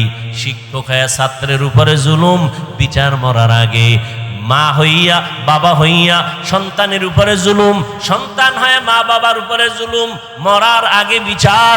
শিক্ষক হয়ে ছাত্রের উপরে জুলুম, মরার আগেই বিচার হবে। ছাত্র হয়ে শিক্ষকের সাথে জুলুম। আর এটা কেমন জুলুম? এটা কেমন জুলুম? আল্লাহর সাথে জুলুম করছো, আল্লাহ চাইলে ক্ষমা দিয়া দিবেন, কিন্তু না পান্দার সাথে যদি করো, ওস্তাদের সাথে, শিক্ষকের সাথে যদি করো, মা বাবার সাথে করো, আল্লাহ ক্ষমা দিবেন না মা বাবা ওস্তাদ ক্ষমা না দেওয়া পর্যন্ত। কারণ এটা হলো বান্দার হক। বান্দা ক্ষমা না দেওয়া পর্যন্ত আল্লাহ ক্ষমা দিবেন না। শিক্ষকের সাথে বেয়াদবির বিচারটা মরার পরে না আগে। আল্লাহ মাপ দিবেন না, আগে শিক্ষক মাপ দিতে হবে, না হয় আল্লাহ দিবেন না। লিকুল্লি শাইইন জিনাতুন ফিল ওয়ারা ওয়া জিনাতুল মারই তামামিল আদাবি আজ খোদা হিমে তৌফিক আদব বেআদব মাহরুমে গাশত আজ ফজলে রব। এরে আল্লাহর বান্দারা, প্রত্যেকটা জিনিসের একটা সৌন্দর্য আছে। মানুষের সৌন্দর্য হলো আদবের ভেতরে। আপনি শিক্ষিত অনেক, আপনার টাকার অভাব নাই, শিক্ষার অভাব নাই, কিন্তু আদব নাই, কারো কাছে কোনো দাম নাই। কিন্তু আপনার শিক্ষা অল্প, কারিগর দুর্বল, টাকা পয়সা তেমন নাই, কিন্তু আপনি বিনয়ী, নম্র, ভদ্র, সবাই আপনাকে মোহাব্বত করবে, শ্রদ্ধা করবে। এটা আল্লাহর রসুলের কথা। মান তাওয়াযা লিল্লাহ রাফাআহুল্লাহ, যে নিজেকে আল্লাহর সন্তুষ্টির জন্য ছোট মনে করে চলবে, আল্লাহ তার মর্যাদা দিন দিন বাড়ায় দিবে। এরে আল্লাহর বান্দারা, উলামায়ে কেরামদের সংস্রব আর সোহবত ছাড়া নাজাতের আর কোনো রাস্তা খোলা নাই। মক্কার মানুষ খারাপ কেন মনে আসেনি? কি নাই? এই বেটা লিখে রাখ, কথা কম বলতে চাই আর পরও এসে যায়, কি করার। এই যারা মুরব্বীদের ব্যাপারে, আলেমদের ব্যাপারে, বড়দের ব্যাপারে ফেসবুকে উল্টা পাল্টা লেখে, আল্লাহর কসম বেয়াদবিমূলক যারা লেখালেখি করে, আলেমদের সম্মান নষ্ট করার ষড়যন্ত্র করে লেখার মাধ্যমে ফেসবুকে আর ইউটিউবে, খোঁজ নিয়ে দেখ একটারও মুরব্বী নাই, একজনও মুরব্বী মানে না। আর যে মুরব্বী মানে না সে বেয়াদব। সে কি? চূড়ান্ত বেয়াদব। বেয়াদব মানে তার চলা ফেরা কোনোটাই ব্যালেন্স থাকে না। মুরব্বী থাকলে পেছন দিক দিয়ে টান দিবে, এই অন্যায় করছো কেন, তওবা কর। গরুর গলায় যদি রশি লাগানো থাকে, ও যদি অন্যের ক্ষেতের ধান খাইতে চায়, মালিক রশি দিয়ে টান মারে, মারেনি? রাস্তায় কুত্তা আছে না বাজারে? একটা কুত্তারও কোনো দাম নাই। মালিকের শিকল যেই কুত্তার গলায় লাগানো, ওই কুত্তার দাম আছে না নাই? আকাশের ভেতরে খোলা ময়দানে, খোলা বাতাসে কত পাখি উড়ে, কোনো দাম নাই। খাঁচার মধ্যে যেই পাখিটা আটকানো, ওই পাখির বড় দাম। ও বাবা, স্বাধীনভাবে যে মানুষগুলো ঘোরাফেরা করে, মন চাইলে নামাজ পড়ে না, মন চাইলে জিকির করে না, মন চাইলে মানুষের হক নষ্ট করে, না হইলে নাই, উল্টা পাল্টা চলে, এদের কোনো দাম নাই। আর যারা কালেমার মালা গলায় লাগাইয়া ওলামায়ে কেরামের মুরব্বি মাইনা চলে, এদের দাম অনেক বেশি। বলে কত? ফেরেশতার থেকে অনেক বেশি। দেখছেন নি কথা? ভাই, আমি বয়ান করি, বক্তবৃন্দ আল্লাহ ক্ষুদ্র অবস্থায় দিল, আছে না নাই? কি নাই? কির বৃষ্টি, কির রৌদ্র, কির তুফান, আল্লাহর কিছু বান্দা। আমি তো কোনো রাজনৈতিক দলের ব্যানার নিয়ে আসি না যে এই আমার দলের লোকগুলো তাড়াতাড়ি গাড়ি ভাড়া করে হাজির হও। আছে কোনো দল? নাই। সবাইকে বয়ান করি, কোনো দলের পক্ষেও বলি না, কথা ঠিক? তাহলে আমিও তো মনে যা চায় পাইছি, মানুষ ইচ্ছা রকম বলি, পারি না? কিন্তু না, কথা বলার আগে একদিকে আল্লাহর ভয়, অপর দিক থেকে মুরব্বীরা পেছন থেকে টানে, হাফিজুর রহমান এই কথাটা বলা ঠিক হয় না, মাপ চাও, এই কথা এভাবে বলবা, এইভাবে বলবা। এত সোজা না। নবীজির কোনো তুলনা নাই, আছে? সেই নবী বলেন, আদাবানি রব্বি ফাহসানা তাদিবি, আমি মুহাম্মদ রে আমার আল্লাহ আদব শিখাইছেন। আমার আদব আমি মা মেনার গর্ভ থেকে শিখে আসি নাই, কে শিখাইছেন? তাহলে আদব এটা শিখার জিনিস, আদব শিখার জিনিস, শিখতে হয়। নবী বলেন, আমাকে আল্লাহ আদব শিখাইছেন। আল্লাহর দেওয়া শিক্ষা দেওয়া আদব কত না সুন্দর। এই জন্য আদব শিখতে হয়। আদব কার থেকে শিখবে? একজন কয় বেয়াদব থেকে আদব শিখে নাও। আদবের সহজ তর্জমা হলো সুন্নাত অনুযায়ী চলো। আদবের অর্থ কি? সুন্নাত অনুযায়ী চলেন। আপনি জুতা পরবেন, আদব কি? সুন্নত যেটা, এটাই আদব। মসজিদে ঢুকবেন কোন পা দিয়া? ডান পা দিয়া, এটাই সুন্নত, এটাই আদব। বুঝেন না কথা? আদব এটাই সুন্নত। বের হবেন কোন পা দিয়া? বাম পা দিয়া। বাম পা দিয়া বের হবেন, দোয়া পড়বেন, আর জুতার ভিতরে পাও যখন ঢুকাবেন, ডান পাও আগে ঢুকাবেন। ডান পাও মানে এটা কেমনে করবেন? মসজিদ থেকে বের হইতে হইব বাম পাও দিয়া, জুতায় ঢুকাইতে হইব আগে কোন পাও? এটার বিশাল ফ্যাস লাগিয়ে গেছে। বের হব বাম পা দিয়া, ডান পাও জুতায় ঢুকামু কেমনে? কয় জুতা দুইটা আগে নিচে রাখ, জুতাটা ফালাইয়া ডান পাও ঢুকাইবি হবে না, বাম পা ঢুকাবি হবে না। জুতাটা রাইখা পাও দুইটা জুতার উপরে রাখো, বাম পাও ডান পাও। এরপরে আল্লাহর নবীর উপরে দরুদ পইরা দোয়া পড়ো, কারণ যেই দোয়ায় দরুদ নাই ওই দোয়ার কবুলিয়ত নাই। এজন্য তুমি বের হও খালি জেলাফির সময় দরুদ, মসজিদ থেকে বের হও দরুদ, যত দোয়া আছে দরুদ আছে। দরুদ ছাড়া দোয়া কবুল হবে না। বের হইছো বাম পা দিয়া, বাম জুতার উপরে রাখো পা, রাখার পরে ডান পা বের করে ডান জুতার উপরে রাইখা এরপরে ডান পাও জুতায় ঢুকাও, আর দোয়া পড়ো বিসমিল্লাহি ওয়াসসালাতু ওয়াসসালামু আলা রাসূলিল্লাহ আল্লাহুম্মা ইন্নী আসআলুকা মিন ফাদলিক। এখানে শেষ না, এবার ডান পাও ঢুকছে নি, কথা কেন? এরপরে কোন পাও ঢুকবে? এবার দোনো পাও ঢুকছে নি, দৌড় দিস না, দাঁড়া। আদব হইল সুন্নত হলো ডান পাও দিয়া কদম শুরু করবি। বাম পা না ডান পা? এই সুন্নত না মানলে সুন্নি। হ্যাঁ, সুন্নতের খবর নাই সুন্নি। जिंदगी में बंदगी तू करना है, जिंदगी में बंदगी तू करना है, जिंदगी पे बंदगी शर्मिंदा है, जिंदगी पे बंदगी शर्मिंदा है। যুবক ভাইরা একটু বসবানি, অধিক চাওকা তোমরা কও না যুবকেরা বসবা না যাবা গা আগি? এই যুবকরা কথা কও, বসবানি না চলে যাবা? হ্যাঁ, আল্লাহ সবাইকে কবুল করে। আমি সবসময় যুবকদের পক্ষেই কথা বলি না, আল্লাহ যুবকদের কবুল করুন। যুবক ঠিক, সমাজ ঠিক, ঠিক নেই? আর যুবকের ঠিক করার জন্য ওলামায়ে কেরাম লাগবে, কথা ঠিক না? এজন্য ওলামায়ে কেরাম ঠিক, যুবক ঠিক, যুবক ঠিক, সমাজ ঠিক, সমাজ ঠিক, দেশ ঠিক। আল্লাহ সবাইকে কবুল করেন। दुनिया में हो दुनिया का तलबगार ना हो। এই যুবক ভাল লাগেনি? একতারা হইলে মজা হইতো না? তোরা তো আবার একতারা ছাড়া ভাল লাগে না। এক যুবক মোবাইলে হিন্দি গান শুনে, বাংলা শুনে না, না পাকিস্তানের রাজাকার, এজন্য হিন্দি শুনে, শুনে তো শুনে আবার লাফায়। কেউ যুবক লাফাও কেন? কয় নাচি। কেন? কয় গান শুই না। কয় অর্থ জানুনি, আব্বাও জানে না, আমিও জানি না। তো লাফাও কেন? কয় মজা লাগে। কি লাগে? এখন সেই মজার গানও নাই। এখন যে আমরা গজল বলি, এও গানের সেই আগের সুর হয়ে গেছে।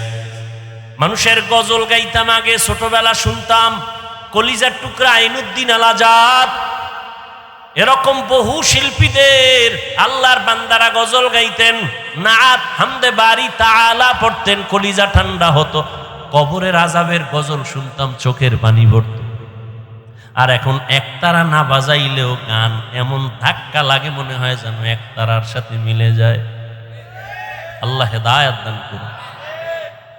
অলিপুরি সাহেবের একটা বয়ান সেদিন শুনলাম, তিনি বলছেন ইসলামী সঙ্গীত বলা জায়েজ নাই। সঙ্গীত শব্দ ইসলামের বেলায় ব্যবহার নিষেধ।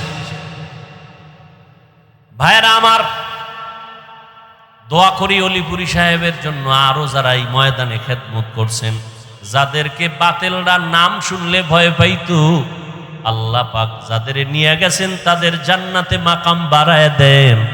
যারা এখনো আছেন, আল্লাহ তাদের হায়াতে বরকত দান করেন, সুস্থতার নিয়ামত আল্লাহ বাড়ায় দেন। এই আমরা হুজুরেরা কিন্তু এক। তোমরা মাদক দিবইয়া কিলাকিলি করো কেন?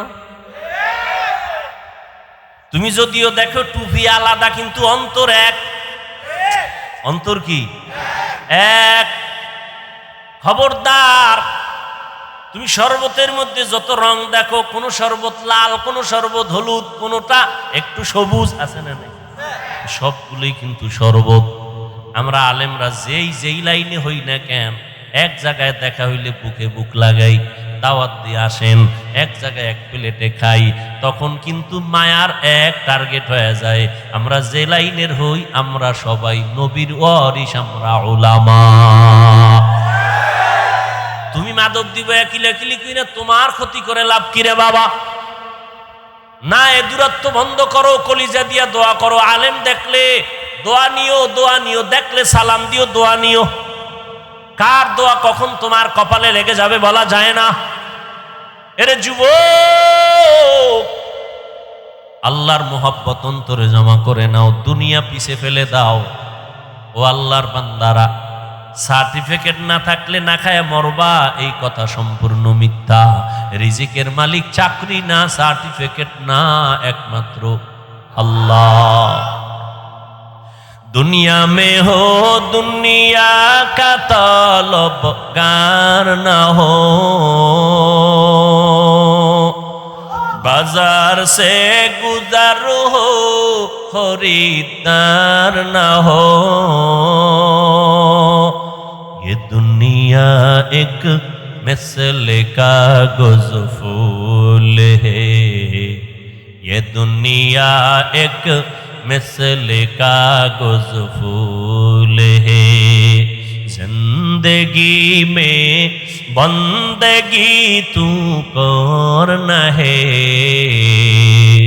जिंदगी में बंदगी तू करना है। जिंदगी पे बंदगी शर्मिंदा है, जिंदगी बे बंदगी शर्मिंदा है। ও যুবক আল্লাহর গোলাম, অনুনয় বিনয়ের সাথে বলছি বাবা, তোমাকে আমি বারবার আলেমের দিকে ফোকাস করতেছি, তার মানে তুমি আমার মতো হুজুর হইয়া যাও এটা বলি নাই। আমার মতো তসবি লাগাও, পাগড়ি মাথায় লাগাও বলি নাই। ভয় পাইও না রে যুবক, কোনো ভয় নাই। তোমাকে আমি এতক্ষণ চিল্লায় যে বয়ান করলাম, এত কষ্ট জমিনের মধ্যে কথা বলার মতো কষ্ট আর কিছুই নাই। আবার সেটা যদি হয় দীর্ঘ টাইম, আবার যদি হয় চোখ বন্ধ করে মুখস্থ, আবার সেটা যদি হয় হরেক ধরনের মানুষের সামনে, কত ঝামেলা। এর মধ্যে যদি আবার টাইম মতো ঘুম না হয়, খানা না হয়, কত না মাথা পেরেশান। দিন নাই রাত নাই ওলামায়ে কেরাম তোমাদের পেছনে এত কষ্ট করে, তোমরা বিনিময়ে দাও গালি, তোমরা বিনিময়ে বিরোধিতা করো, কিন্তু কোনো আলেম তোমাদের বিরুদ্ধে বলে না, তোমাদেরকে গালি দেয় না, কখনো বরদোয়া করে না, কলিজা দিয়া দোয়া করে, ও আল্লাহ আমার দেশ শান্তির দেশ বানাও, যুবকদের দিনদার বানাও, লেখাপড়া যারা করে কামিয়াবি দান করো, পরীক্ষার্থীরে কামিয়াবি দান করো, ব্যবসা যারা করে বরকত দান করো, কবরওয়ালাদের জান্নাত দান করো, অসুস্থ যারা সুস্থ বানাও। ও আল্লাহর বান্দারা, এই জন্য আমি কসম করে বলি, কথাটা লিখে রাখ, এবং পারলে 200, 300, 400, 500 টাকা দিয়া পেস্টুন বানাইয়া মাধবদীর রাস্তার মোড়ে মোড়ে টানায় দিবি। আমার একটা জীবনের বড় দাবি তোমাদের কাছে, ও যুবক, এই শব্দটা লেখা স্লোগান লিখে টানায় দিবা। সেটা হলো, আল্লাহর কসম করে গ্যারান্টি দিয়া বলে গেলাম, আল্লাহর কসম একবার, আল্লাহর কসম দুইবার, আল্লাহর কসম তিনবার, ওয়াল্লাহি বিল্লাহি তাল্লাহি, জীবনে যত বন্ধু পাইছো যুবকেরা, যত বান্ধবী পেয়েছো, আল্লাহর কসম সব তোদের বন্ধু ধান্দাবাজ, স্বার্থপর। একটা বন্ধু তোর আপন নাই, সব ধান্দাবাজ। তুই নেতার পেছনে দৌড়াও, নেত্রীর পেছনে দৌড়াও, এরা যে কত ধান্দাবাজ, উল্টা পাল্টা স্বার্থে আঘাত লাগলে শুধু দল থেকেই নাম কাটবে না, কল্লা কেটে দিবে, ঠিক? কিন্তু আলেমেরে এত গালি দেও, একজন আলেমও তোর গালির জবাব দেয় না, বরং দেখলে হাসি মুখে কথা কয়, বুকে লাগায় সালাম দেয়। সবাই চায় বান্দা তুই দিনের পথে চলবি, ভালো ডাক্তার হওয়া, তোর হুজুর হওয়া লাগবে না, হুজুর বাইরে গেছে, হুজুর হওয়ার দরকার নাই, তুমি স্কুলে পড়ো, কলেজে পড়ো, চাকরি করো, ও আল্লাহর বান্দা তুমি ওই লাইনে থাইকে একজন ভালো ডাক্তার হও, ইঞ্জিনিয়ার হও, একজন প্রফেসর হও, কোনো বাধা নাই রে বাবা। ভালো করে বুঝো, দুনিয়াতে যত বন্ধু আছে, একজনে দাঁড়ায় কি বলতে পারবি, সাহস আছে যে অমুক একটা বন্ধু পাইছি, নিরেট কোনো স্বার্থ নাই, ধান্দা নাই, আছে? ওরে বাস খুঁজতে খুঁজতে পাবি কারে? আম্মা জানরে পাবি, আমার মা, আমার বাবা, কিন্তু সোনার বাংলায় তাও উল্টায় গেল। কত মা বাবা স্বার্থের টানে মাধবদী থানায় মামলা করে না, করে না? কত মা বাবা স্বার্থের টানে সন্তানের জবাই করে। এজন্য ফাইনাল কথা, স্থায়ী কথা, 3 বার কসম করে বলে গেলাম, তোদের জীবনের A to Z, তোদের কলিজার আপন বন্ধু, নিঃস্বার্থ বন্ধু, একমাত্র শুধুমাত্র কেবলমাত্র উলামায়ে আহলে হক।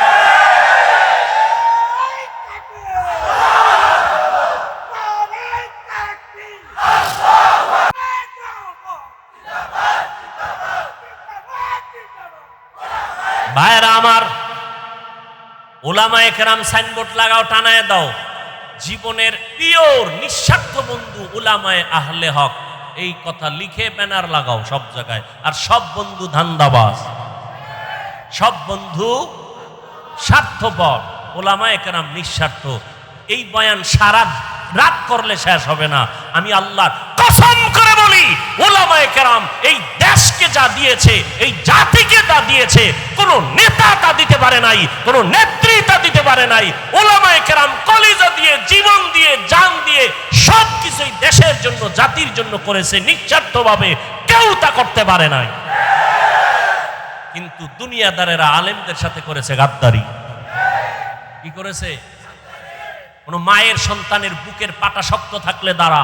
আমি চ্যালেঞ্জ দিচ্ছি, উলামায়ে কেরাম এই দেশকে যা দিয়েছে কেউ তা দিতে পারে নাই নিঃস্বার্থভাবে। যদি 5 টাকা দিয়ে থাকে কোন দুনিয়াদার, 50,000 টাকা চুরি করে নিয়েছে।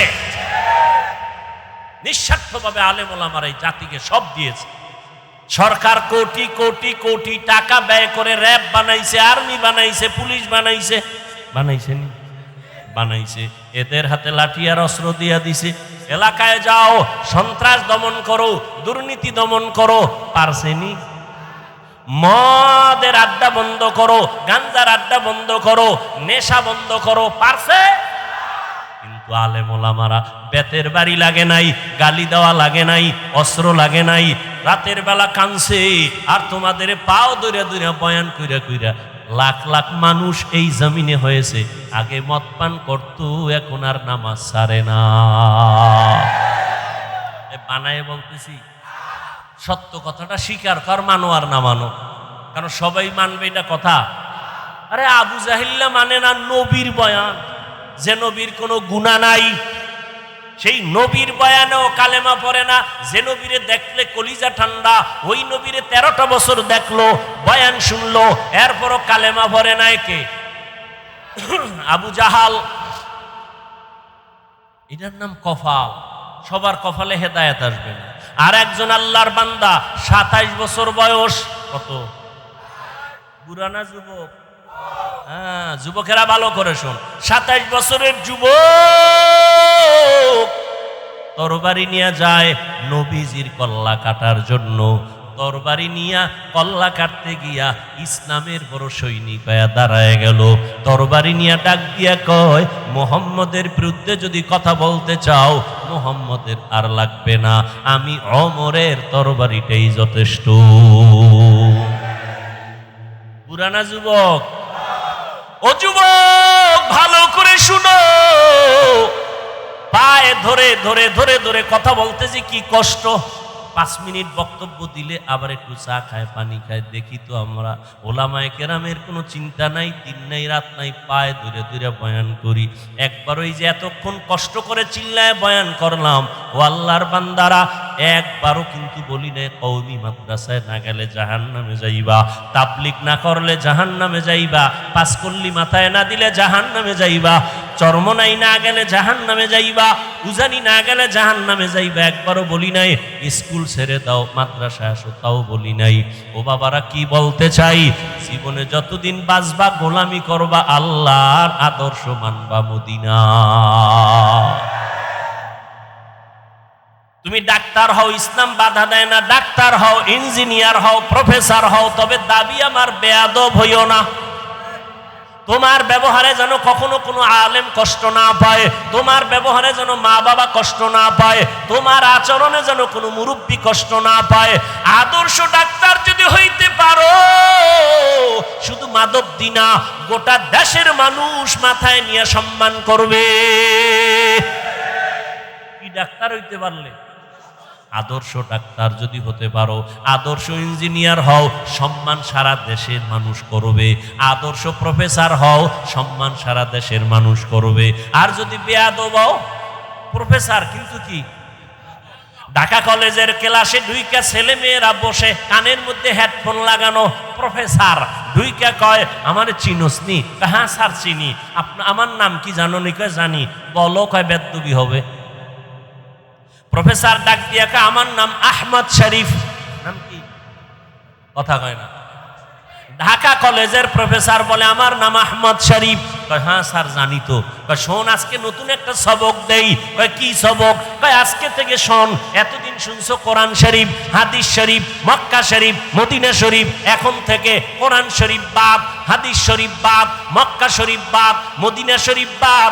আজকে থেকে তোদের জন্য আহমদ শরীফ যথেষ্ট। প্রফেসর হও, তবে বেয়াদব হইও না। ডাক্তার হও, কিন্তু বেয়াদব হইও না।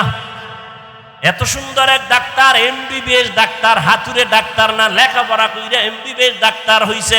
ডাক্তার হইয়া স্টাডি করতে করতে কয়, আল্লাহ নারীর উপরে জুলুম করছে, আল্লাহ বড় জালেম। নাম কি?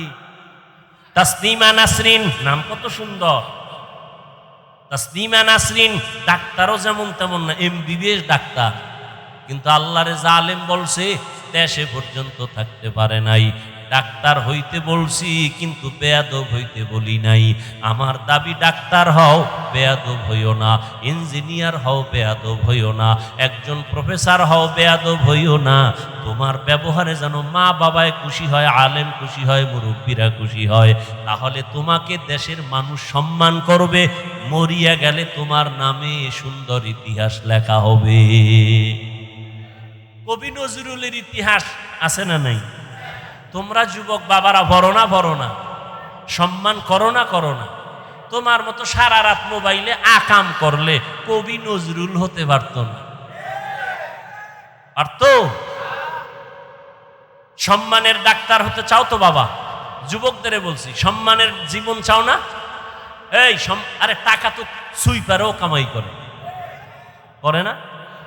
ওই টাকা চাই না, সম্মানের টাকা চাই, ইজ্জতের জিন্দেগি চাই।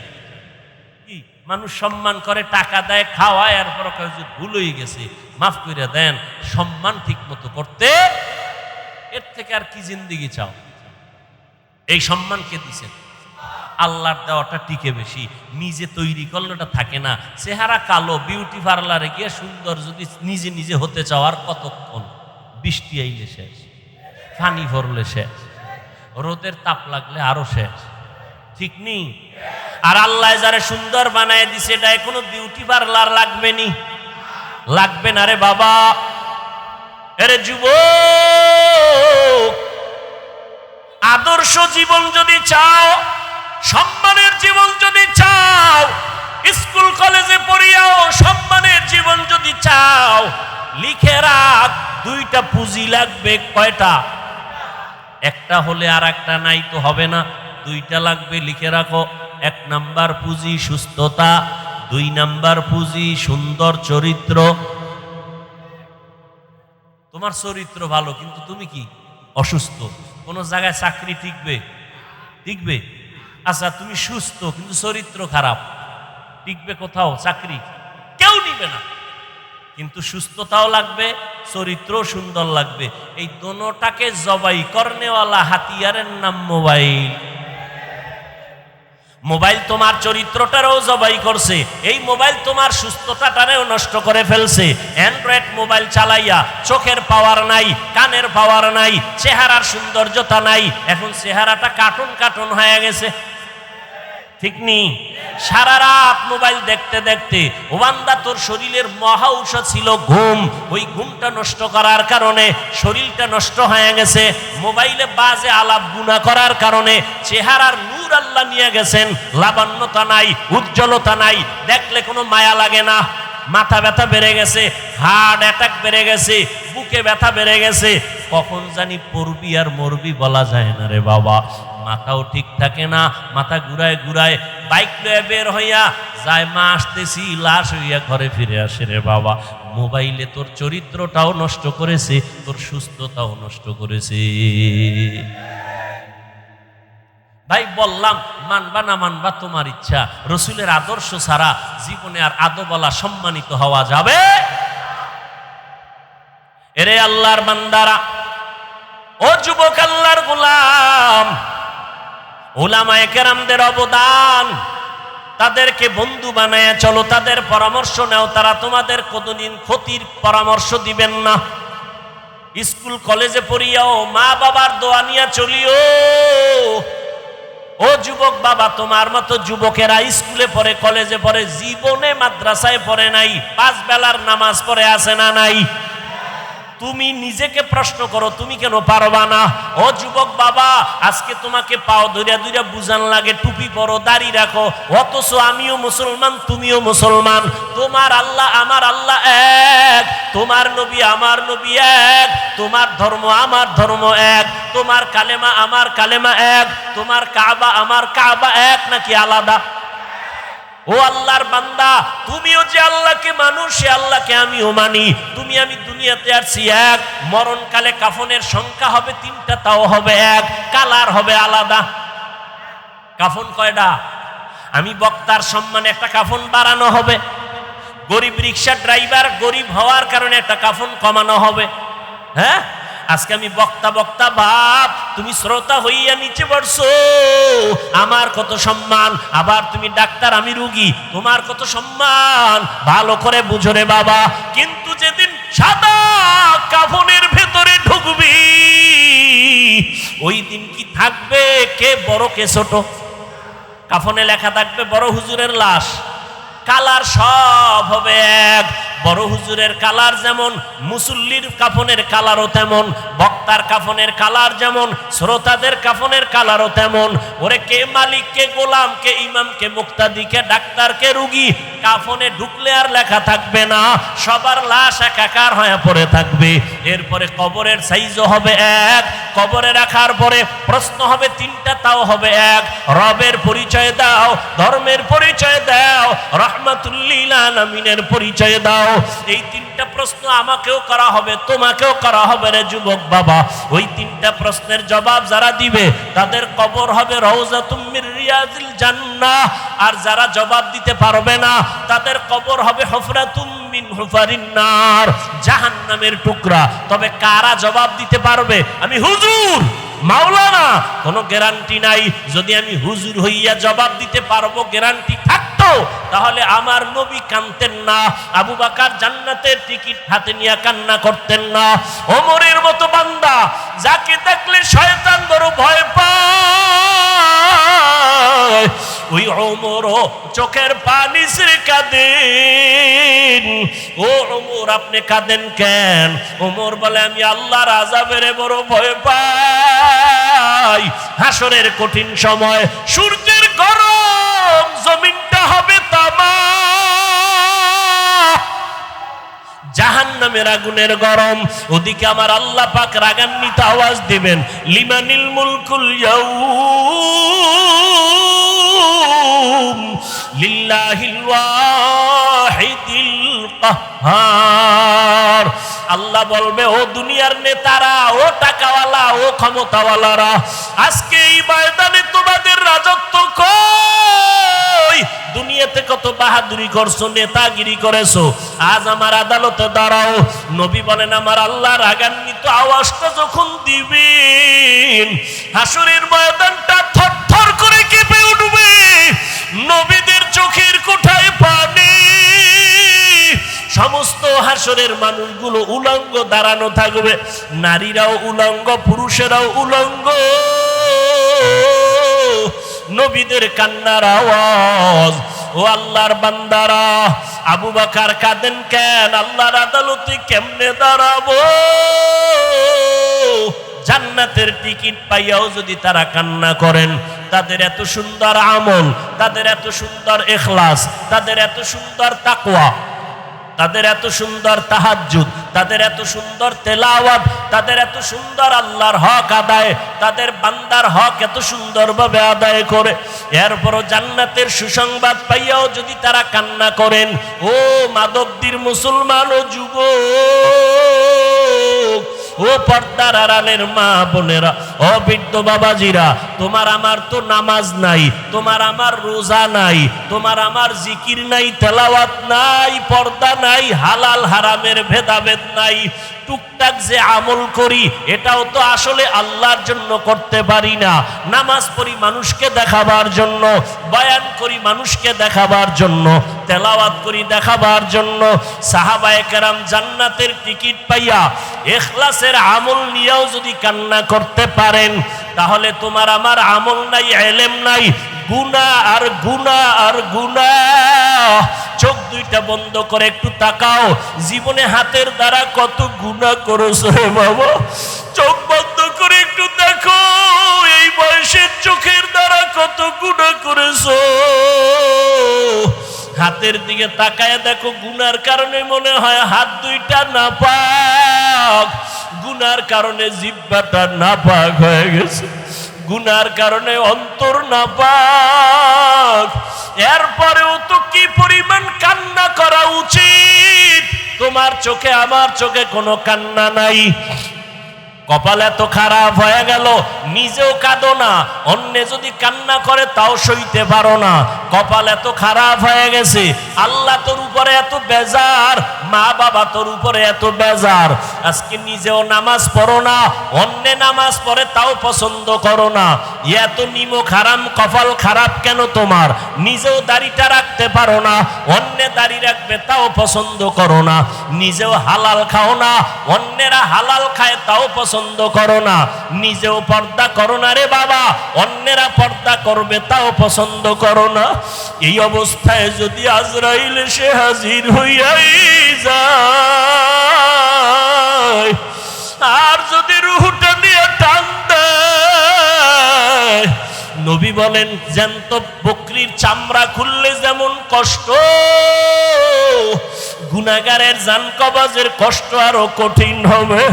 ও দাড়ি কমানেওয়ালা ভাইরা, ও বেপরদাওয়ালা ভাই বোন মারা, ও গুনাহগার বাবারা, আর কয়দিন বাহাদুরি করবি? এই ছাত্র জনতার আন্দোলনে কত যুবকের লাশ চলে গেল। ওরে বাবা, তুমি আগামী বছর বাঁচার কোনো গ্যারান্টি নাই।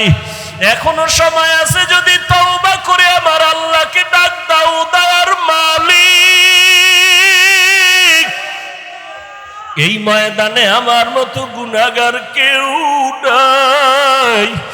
আমার গুনার খবর আমার মা বাবা ভাই বোন স্ত্রী পুত্র কেউ জানে না। যদি আমার অপরাধের খবর আমার স্ত্রী জানতো, আমারে ঘরে ঢুকতে দিত না, আমাকে স্বামী বলে গ্রহণ করত না। আমার অন্যায়ের খবর যদি মা বাবা জানতো, সন্তান বলে পরিচয় দিত না। আমার অপরাধের খবর যদি আমার ভাই জানতো, ভাই বলে পরিচয় দিত না। আমার মাওলা যে কত দয়ার মালিক, আল্লাহ কয়রে গোলাম, আমি তোরে বড় আদর করে বানাইছি। আমার কোনো ছেলে নাই, মেয়ে নাই, আমি তোরে মোহাব্বত করে বানাইছি। আমি আল্লাহ তোরে কত নিয়ামত দিলাম, আমার দেওয়া নিয়ামতের পানি, আমার দেওয়া বাতাস, আমার দেওয়া সূর্যের আলো চাঁদের আলো ভোগ করো বান্দা। আমার দেওয়া কত নিয়ামত তোরে দিলাম, এগুলো খাইয়া যদি নাফরমানি করো, গুনাহ তো কম করো নাই। আমি আল্লাহ জানি তুই কোন রাতে কখন কোথায় কি পরিমাণ গুনাহ করেছো, অন্ধকারে কি গুনাহ করেছো আমি জানি। দুনিয়ার কেউ না জানলেও আমি মাওলায় জানি। হাতের দ্বারা কয়টা গুনাহ করছো কেউ না জানলে আমি আল্লাহ জানি। চোখের দ্বারা কয়টা গুনাহ করেছো কেউ না জানলেও আল্লাহ বলে আমি জানি। এরপর আমি রাগ করিয়া পানি বন্ধ করি নাই, বাতাস বন্ধ করি নাই। তোর অন্যায় দেখার পরও আমি তোরে ঘুমের ঘরে পারতাম মেরে ফেলতে, মারি নাই। আমি আল্লাহ তোরে বাঁচাইয়া রাখছি, কারণ আমি আল্লাহ চাই না তুই গুনাহ নিয়ে কবরে যাবি। আমি আল্লাহ চাই তুই তওবা কর, ফিরিয়া আয়। কারণ তওবা না করিয়া গুনাহ অবস্থায় যদি কবরে যাও, আমি মাওলা জানি দুনিয়াতে তুই সূর্যের গরম সইতে পারো না। আমি মাওলা জানি দুনিয়াতে মশার কামড় তুই সইতে পারো না, তুই দুর্বল, একটা বেতের বাড়ি সইতে পারো না। গুনাহ নিয়ে যদি কবরে পড়িয়া যাও, আমার গুনাহগারের শাস্তি কিন্তু মোটেও দেওয়া কম হবে না। গুনাহ নিয়া যদি তওবার জন্য আমি মাওলা তোর হায়াতটা এখনো বাঁচায় রাখছি, আমি মাওলা তোরে ওয়াজের প্যান্ডেল পর্যন্ত পৌঁছাইয়া দিয়েছি, বয়ান শোনার মতো ব্যবস্থা করে দিয়েছি। এখনো ফিরিয়া আয়, তওবা কর, গুনাহ নিয়া জাহান্নামী হয়ে কবরে যাস না। ও আল্লাহর বান্দারা, খাঁটি মনে তওবা করো, আর নামাজ ছাড়বা না, দাড়ি কাটবা না, বেপরদায় চলবা না, মা বাবাকে কষ্ট দিবা না, ওলামায়ে কেরামের বিরুদ্ধে যাবা না, নবীর তরিকা মানিয়া চলবা। আল্লাহর কাছে কাঁদো আর বলো, আল্লাহ তওবাওয়ালা জিন্দেগি দান করেন। আয় আল্লাহ, গুনাহের প্রতি ঘৃণা জমায়া দেন। ও আল্লাহ, কুদরতের নজর দিয়ে একটু মাঠের দিকে তাকাইয়া দেখেন, আপনার গোলামেরা কি চায় আমি জানি না, আপনি ভালো জানেন। একজনকেও খালি হাতে ফিরাইয়া দিয়েন না রে আল্লাহ। হেদায়াতের আলো দিয়া সিনাটা কবুল করে নেন, ওলামায়ে কেরামের বন্ধু বানায় দেন। আয় আল্লাহ, ময়দানকে আপনি কবুল করে নেন, আহলে সুন্নাত ওয়াল জামাতের ব্যানার হেদায়াতের জরিয়া বানায় দেন। আলহামদুলিল্লাহি রাব্বিল আলামিন, ওয়াসসালাতু ওয়াসসালামু আলা সাইয়্যিদিল আমবিয়াই ওয়াল মুরসালিন ওয়া আলা আলিহি ওয়া আসহাবিহি আজমাইন। ইয়া আরহামার রাহিমিন, ইয়া আরহামার রাহিমিন, ইয়া আরহামার রাহিমিন। রব্বির হামহুমা কামা রব্বায়ানি সগীরা। ও মা হারা বাবা হারা ইতিম, ও এতিম সন্তানেরা অসহায় যারা বাবা বলিয়া ডাক দিতে পারো না, মা বলে ডাক দিতে পারো না, মা বাবার জন্য চোখের পানি ছাড়িয়ে একটু কাঁদো আর কলিজা ভরে দোয়া করো। রব্বির হামহুমা কামা রব্বায়ানি সগীরা। রব্বির হামহুমা কামা রব্বায়ানি সগীরা। اللهم إنك عفو كريم تحب العفو فاعف عنا. اللهم إنا نسألك رضاك والجنة ونعوذ بك من سخطك والنار. اللهم إنا نعوذ بك من البرص والجنون والجذام وسيء الأسقام. ও দয়ার মালিক, কুদরতের নজর দিয়া তাকায়া দেখেন কত উলামায়ে কেরামরা হাজি হাজির, কত মুরব্বী হাজি সাহেব, ব্যবসায়ী চাকরিজীবীরা হাজির, আমার কলিজার যুবক ছাত্র ভাইরা হাজির, পর্দার আড়ালে কত মা বোনেরা হাত তুলেছেন।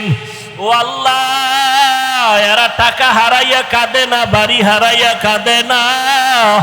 ও আল্লাহ, এরা কি যেন হারাইয়া কান্না করতেছেন। ও আল্লাহ, মনে হয় এরা আপনাকে হারিয়ে ফেলেছে, হেদায়াতের রাস্তা হারাইছি, আমার নবীজির হারাইছি। ও আল্লাহ, আপনাকে পাওয়ার জন্য কাঁদি, নবীকে পাওয়ার জন্য কাঁদি, নবীর আদর্শর হেদায়াত পাওয়ার জন্য কাঁদি। ও আল্লাহ, একজনেরও খালি ফিরাইয়া দিয়েন না রে আল্লাহ। আয় আল্লাহ, একজনেরও খালি ফিরাইয়া দিয়েন না রে মালিক।